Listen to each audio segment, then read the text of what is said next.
Hey, everybody. Welcome to week 9. Can you believe it? Over 2 months of distance learning. And guys, this is your last week of doing lessons. And Mrs. Robinson and I are just really proud of all the things that you've been able to do and learn about Google Classroom. We've done everything from videos, embedding images, doing worksheets, completing forms, submitting work. And Mrs. Robinson and I have learned a lot as well. So we know that whatever lies ahead in your future with technology going on to Reagan or any high school, that you are going to be prepared. So speaking of being prepared for high school, we are on our last week of lessons. And so you would have already finished all of your STAR tests. And typically what we do in the classroom the last 2.5 weeks is the high school teachers at Reagan give us the lessons and the topics that they are going to be covering for the first unit when you go to biology. So biology next year is going to be all about living things. And you spent most of 7th grade studying that information. And then when you came to 8th grade, we did physical science and then lots of earth science. So they wanted you to be prepared, have some of that vocabulary, because when you step foot on that campus next fall, you're going to be in extracurricular activities that just take up more time than you could ever imagine. The expectations in the classrooms from the high school biology teachers are going to be different at a higher level, and you are ready for that. So they wanted you to have a little taste of what you're going to be learning so that that won't be such a shock as well, because vocabulary is a huge issue when it comes to biology because it's terms that you don't always use on a daily basis. So without stopping, Mrs. Robin, or without hesitation, we're going to move on and look at what we're going to do for week 9. Mrs. Robinson fittingly talked about a virus last week, and you learned about coronaviruses and kind of how all viruses work. So what we're going to do this week is we're going to look at what makes something living. So we're going to review the 7 characteristics of life. So if we take a look at our week 9, which is May 18th through 22nd, you'll have a Zoom tutoring. Also, if you have questions, you can pop in, and that's going to be on Wednesday from Mrs. Robinson and myself. We'll put that information in. This is the intro video. The first thing you're going to do is you're going to watch an Edpuzzle video, and there's questions embedded about the 7 characteristics that make something living.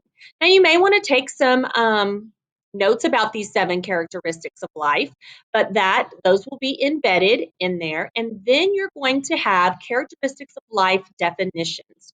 And that's where you're going to define the 7 characteristics of life in a Google form, as well as look at some examples and assign which example is going to be there. So in that, you're going to then turn in the form, and that would be the end of your lesson 1 for week 9. Lesson 2 is going to go back to those organelles that you studied and learned about when you were in 7th grade. In 6th grade, you learned about prokaryotic cells and eukaryotic cells. And then in 7th grade, you went into detail on the structure of organelles inside eukaryotic cells. Well, we're going to start looking at the function of those organelles and review those. So you're going to have a reading that when you open it up will be a worksheet, and you're going to read about those organelles again. You'll have a plant cell and an animal cell. Notice the organelles will be in bold print words, and then you're going to have to come up with the name of the organelle with the image. It's pointing to the image, and this is the function. Now, once you have those done, then you're going to go on to 5A, which these have some notes of those organelles, structures, and functions there to help you. It's going to tell you the name of the organelle, the function. And then once you have all of those, we're going to be using these images here for our next activity. That's going to be 5B. So you can always go back to your 5A to help you complete the 5B organelle matchup. So when we open organelle matchup, you're going to have a Google form that's going to be submitted and graded. You're going to have 4 images. These 4 images are describing one organelle.